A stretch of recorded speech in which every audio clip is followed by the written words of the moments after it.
नमस्कार। आज हम एक बहुत दिलचस्प विषय पर बात करने वाले हैं। जी। श्री रामकृष्ण परमहंस और धार्मिक रीति रिवाजों की जो विविधता है, उस पर उनका क्या नजरिया था। हाँ, ये बहुत अहम है। हमारे पास एक लेख है, धार्मिक रीति रिवाजों में श्री रामकृष्ण का दृष्टिकोण। उसी के कुछ अंशों पर हम आज गहराई से चर्चा करेंगे। बिल्कुल, कोशिश रहेगी समझने की कि वो क्या देखते थे इन अलग-अलग पद्धतियों में। हाँ, तो मतलब उनका जो मुख्य विचार था वो ये कि रीति रिवाजों का जो फर्क है ना, वो बस बाहरी है, ऊपर ऊपर का। सही। उन्होंने कहा भी है, धार्मिक रीति रिवाज बाहरी हैं, लेकिन सच्चा मन ही ईश्वर तक ले जाता है। सुनने में कितना सरल लगता है ये। है तो सरल, पर इसके पीछे सोच बहुत गहरी है। उस जमाने में ये कहना एक तरह से क्रांतिकारी था। हाँ, क्योंकि तब तो कर्मकांड पर बहुत जोर होता था। बिल्कुल, लोग बाहरी चीजों में ही उलझे रहते थे ज्यादातर। और रामकृष्ण कह रहे थे कि भाई तुम पूजा करो या नमाज पढ़ो या प्रार्थना करो। इससे फर्क नहीं पड़ता। फर्क पड़ता है मन से। अगर मन सच्चा है, दिल में वो तड़प है ईश्वर के लिए, तो रास्ता चाहे जो हो, मंजिल वही है। मंजिल वही है।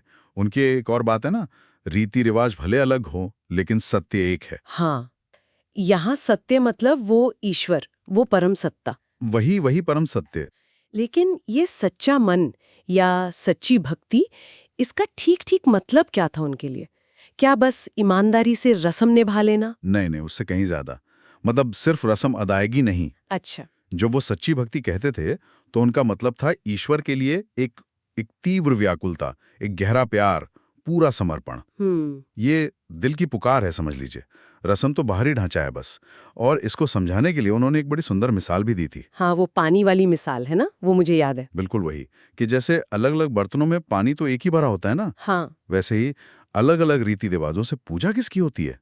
उसी एक ईश्वर की। क्या बात है। बर्तन मिट्टी का हो, चांदी का हो, पीतल का, हाँ। पानी तो पानी ही रहेगा। मतलब रूप बदल गया बर्तन का, पर अंदर जो चीज है पानी, वो तो एक ही है। तो ये दिखाता है कि बाहरी रूप, बाहरी ढांचा वो अलग हो सकता है, पर अंदर का जो सार है, जो भावना है, वो सच्ची भक्ति, वही असल है। ये तो बहुत बहुत सीधी और असरदार बात कह दी उन्होंने। क्या उन्होंने इसे समझाने के लिए कुछ रोजमर्रा की जिंदगी के उदाहरण भी दिए? हाँ हाँ, बिल्कुल दिए हैं। जैसे मान लीजिए एक हिंदू है, मंदिर में पूजा कर रहा है। ठीक है। उसका पड़ोसी है मुसलमान, वो मस्जिद में नमाज पढ़ रहा है। अपने अपने तरीके से कर रहे हैं। हाँ, अपने अपने रिवाज से। लेकिन जब वो कहीं मिलते हैं, मान लो किसी सत्संग में जहां आध्यात्मिक बातें होती हैं, अच्छा। और आपस में बात करते हैं, तो उन्हें क्या पता चलता है कि भाई तरीके भले ही अलग हैं, पर हम दोनों खोज तो उसी एक को रहे हैं। मंजिल एक ही है। हाँ, मंजिल एक है, भक्ति का लक्ष्य एक ही ईश्वर है। यहीं पर उनकी वो बात सच साबित होती है।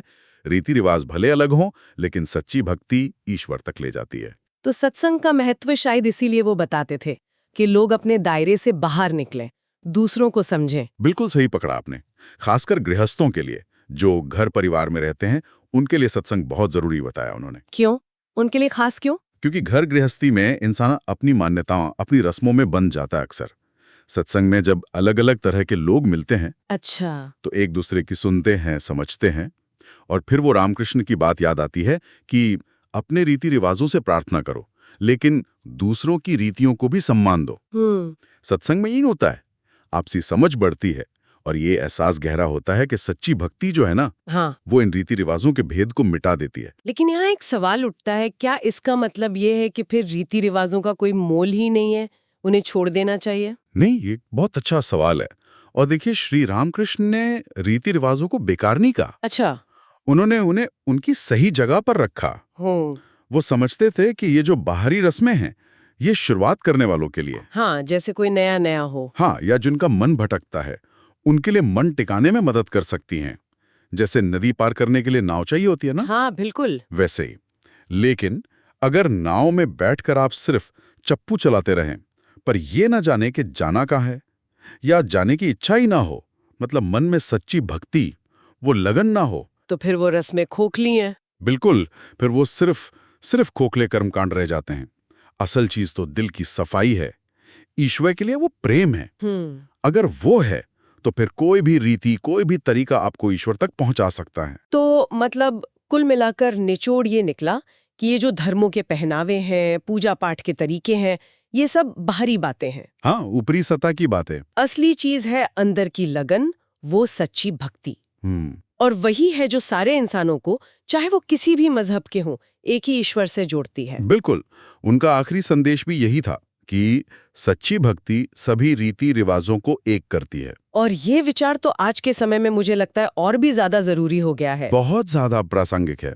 जहां हम धर्म के नाम पर इतने झगड़े, इतने मतभेद देखते हैं, हाँ। तो ये शिक्षा हमें याद दिलाती है कि भाई अपनी आस्था रखो, मजबूती से रखो, पर दूसरों के प्रति सम्मान और समझ रखना भी उतना ही जरूरी है। बिल्कुल। एक गहरी समझ मिलती है इससे। और अगर इस बात को थोड़ा और आगे लेकर सोचें तो ये एक सवाल छोड़ जाता है हमारे लिए। क्या सवाल? कि भाई अगर हम ये जान लें, ये मान लें कि सारे सच्चे रास्ते, सच्ची भक्ति वाले रास्ते एक ही मंजिल तक जाते हैं।